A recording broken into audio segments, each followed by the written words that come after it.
Bonjour, bonjour! Bienvenue à notre petite capsule explicative sur la magnifique technique de mandala de l'être. Je vous fais un petit partage d'écran. Et voilà, et voilà. J'espère que vous avez pris le temps d'imprimer votre copie ou que vous êtes déjà prêt à le remplir directement, comme c'est un PDF à l'ordinateur avec moi. Si vous le faites à l'ordinateur, juste indiquer remplir et signer, c'est facile, facile. Je vous invite à noter votre état présent. Comment vous vous sentez présentement et comment vous désirez vous sentir, votre état désiré. Est-ce que présentement vous êtes fatigué, vous êtes anxieux, ou qu'est-ce que ça pourrait être? J'ai un peu plus de difficultés avec les états négatifs. Est-ce que vous êtes insécure? Est-ce que, donc, de noter votre état présent et qu'est-ce que vous voudriez à la place? Vous sentir en paix, calme, en équilibre, en sérénité, hein? Donc, à vous de voir dans quel état vous êtes présentement et ce que vous voudriez à la place. Cette technique vous permet de vous ramener au moment présent où nous avons déjà toutes les ressources.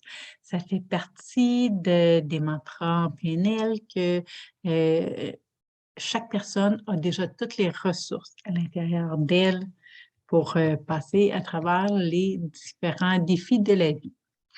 Donc, je vous invite maintenant à noter un contexte, une situation, un événement problématique, un défi que vous avez envie de visiter aujourd'hui et vous pourrez faire cette magnifique technique à chaque fois que vous en ressentirez le besoin afin de venir vous aider à vous recadrer, à vous recentrer. Donc, prenez quelques minutes pour venir noter le contexte, la situation que vous avez envie de travailler aujourd'hui. Et ensuite, vous pouvez me mettre sur pause le temps de bien noter tout ça et revenir ensuite à notre étape numéro 2. Je vous invite à vous concentrer sur le moment présent. Prenez le temps de prendre des bonnes respirations afin de vous centrer sur le moment présent.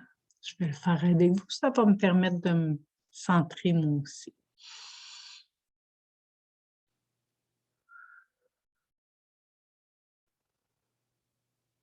Donc, vous pouvez prendre conscience de votre respiration, sentir l'air entrer par vos narines, en gonflant le ventre, et ensuite d'expirer par la bouche. Tout ce que vous avez plus besoin. Le passé, le futur, la fatigue, le stress, d'expirer tout ça pour être ici, dans le moment présent, de ressentir le calme vous envahir au même rythme que vous contrôlez votre respiration. Quand on est anxieux, notre respiration est plus saccadée, d'où l'importance de consciemment venir calmer sa respiration qui, à son tour, elle, vient calmer les pensées qui, eux, sont en contrôle direct avec nos émotions. Donc, je ne peux pas calmer une émotion si je respire de façon très saccadée et que mes pensées sont très agitées. Première étape, on vient calmer la respiration. On respire par le nez, on gonfle le ventre et on expire par la bouche. 3 bonnes respirations comme ça, ce qui permet de venir calmer les pensées qui, eux, viennent calmer les émotions.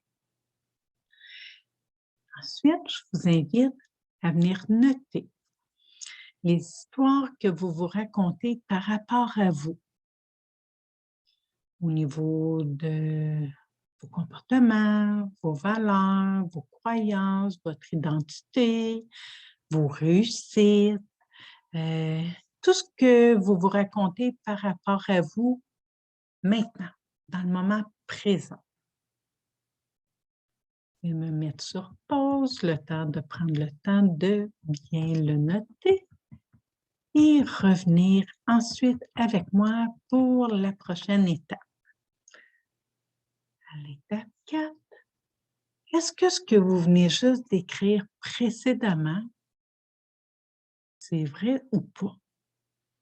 Avez-vous tendance à vous raconter un peu des histoires? Étape numéro 5, c'est quoi les il faut puis les il faut pas que vous vous racontez par rapport à vous? Il faut que je sois une bonne maman, il faut que je sois une bonne conjointe, il faut que je sois dans l'abondance, il faut que j'aille une belle apparence, il faut et il faut pas que je sois trop fatiguée, il faut pas que je perde le contrôle, il faut donc toutes les il faut et il faut pas que vous avez par rapport à vous. Ensuite, l'étape numéro 6, c'est quoi les histoires que vous vous racontez par rapport aux autres? Qu'est-ce que vous croyez que les autres pensent de vous? Qu'est-ce qui vous met en colère? Qu'est-ce qui vous blesse? Qu'est-ce que vous vous dites qu'ils se disent par rapport à vous? Qu'est-ce que vous croyez que vos parents, vos frères et sœurs, vos amis, conjoints, conjointes, enfants, partenaires de travail, qu'est-ce que vous croyez que ces gens pensent de vous? Prenez le temps de le noter en distinguant les groupes de personnes. Parce que des fois, dans notre milieu familial et notre milieu de travail, les perceptions qu'on croit que les gens ont de nous sont différentes. Comme je suis le bébé de la famille, dans ma famille, je crois qu'on me considère encore aujourd'hui comme le bébé, du fait qu'on m'appelle encore bébé. Et pourtant, au travail, j'ai cette conscience que les gens ne me considèrent pas comme un bébé. Donc, des fois, dans une sphère ou l'autre, c'est différent. Ensuite, ben, je vous invite encore une fois à vous demander, est-ce que ces histoires-là sont vraies ou vous vous racontez des histoires par rapport à ce que les autres pensent de vous? Numéro 8, c'est quoi les il faut que vous vous racontez par rapport aux autres? Que je sois fine, il faut que je sois généreuse, il faut que je sois ci, il faut que je sois ça. C'est quoi les il faut pour que vous vous racontez par rapport aux autres? Ensuite, on fait la même chose pour le passé. C'est quoi l'histoire que vous vous racontez par rapport au passé? Qu'est-ce que vous regrettez? Votre passé. C'est quoi vos regrets par rapport au passé? Sur quoi, sur quoi vous mettez la faute? Ou sur qui? Est-ce que vous vous sentez coupable de certaines choses? Si oui, par rapport à quoi? C'est quoi les souvenirs les plus forts, ceux que vous avez de la misère à oublier? Que ce soit positif ou négatif, par rapport aux histoires que vous vous racontez par rapport à votre passé, par rapport au rôle que vous aviez dans le passé, dans les différentes sphères de votre vie.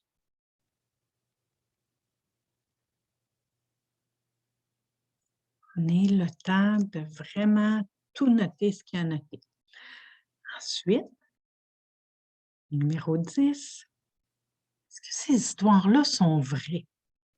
Ou c'est vos perceptions de petits garçons et de petites filles qui, avec du recul, vous avez continué à percevoir de cette façon-là? C'est comme si des fois, quand on était jeune, on croyait sensiblement tous au Père Noël et qu'en tant qu'adulte, on continuerait à y croire de la même façon. C'est important de prendre le temps de se voir maintenant à travers nos yeux d'adultes, plutôt que de voir ces situations-là encore à travers nos yeux d'enfants. Ensuite, quelles sont les personnes les plus importantes dans ces histoires que vous vous racontez par rapport à votre passé?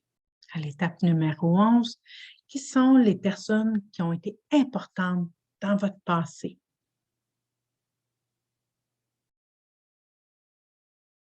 À l'étape numéro 12, c'est quoi les histoires que vous vous racontez par rapport à votre futur? Qu'est-ce que vous espérez? Qu'est-ce que vous désirez? C'est quoi vos attentes? Qu'est-ce qui vous rend anxieux par rapport au futur? J'ai envie de vous demander aussi combien de temps vous passez dans une journée dans le futur, à préparer le futur, à anticiper le futur et aussi le passé. On ne l'a pas fait tantôt, mais combien de temps par jour vous passez dans votre passé, à ressasser les vieilles choses du passé?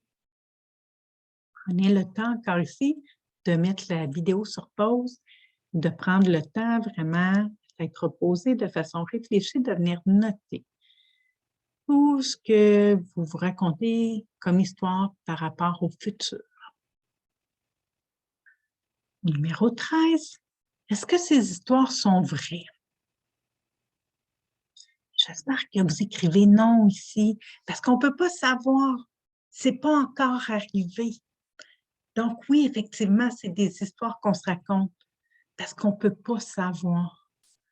C'est quoi votre vision par rapport au futur? Est-ce que c'est beau? Est-ce que c'est lumineux? Ou est-ce que c'est plutôt en montagne russe ou chaotique? C'est quoi votre vision par rapport au futur? Quoi vos histoires, vos apprentissages? Est-ce qu'il y a des choses de bonnes dans ces histoires-là? Est-ce que ça vous a permis d'évoluer? Et je le souhaite. Est-ce que ça fait de vous une meilleure personne? Est-ce que ça vous a permis de vous faire évoluer, d'avoir une position différente dans la vie? J'ai comme croyance qu'il n'y a rien qui arrive pour rien, que ce qui nous arrive, c'est parce qu'on a les ressources pour passer au travers et que ça nous amène vers quelque chose de meilleur. Donc, j'espère que vous avez appris à travers ces petits défis que la vie a mis sur votre chemin afin de devenir, de prendre conscience de la personne exceptionnelle que vous êtes présentement dû à ces défis que vous avez dû relever. Un peu comme le lotus qui naît de la boue. Rendu à l'étape numéro 15, de quoi avez-vous besoin afin de vous sentir bien avec vous-même? Prenez le temps ici de le noter. C'est tellement important de se poser ces questions-là parce que si vous ne le savez pas, c'est dur de l'implanter dans votre vie. C'est important de prendre le temps de s'arrêter et de se le demander. L'étape numéro 16, qu'est-ce qui fait de vous la meilleure version? La bonne version, le côté le plus lumineux. Et décrivez cette version-là de vous. À travers vos qualités, vos ressources, vos capacités, tout votre côté lumineux. Ensuite, numéro 17, quels apprentissages faites-vous par rapport aux autres? Aux ressources que les gens qui vous ont entouré ou qui vous entourent présentement vous ont permis de développer pour devenir une meilleure personne. Si on part du principe que ces gens-là ont tous eu une raison de passer dans votre vie pour vous permettre d'être de meilleures personnes. Ce serait quoi les apprentissages que vous auriez à faire de chacune de ces personnes-là qui a traversé votre vie? C'est quoi les apprentissages que vous faites par rapport à votre passé? Ce que vous avez vécu, aux histoires que vous vous racontez par rapport à votre passé. Qu'est-ce que vous avez fait comme apprentissage afin de créer au quotidien et de mettre en action ce qu'il faut pour créer votre futur? Si on n'a pas de contrôle sur le passé ni sur le futur, on en a uniquement sur le moment présent. Donc, qu'est-ce que vous pouvez faire dans le moment présent pour créer le futur que vous désirez maintenant, en sachant que tout est en constante évolution? Qu'est-ce que cette magnifique technique vous a permis de faire comme prise de conscience? Et ensuite, n'oubliez surtout pas, tout ça, ça reste des histoires, des perceptions à travers nos filtres, nos valeurs, nos émotions. C'est rarement une réalité absolue. Prenez le temps de voir tout ça avec un grain de sel, avec légèreté.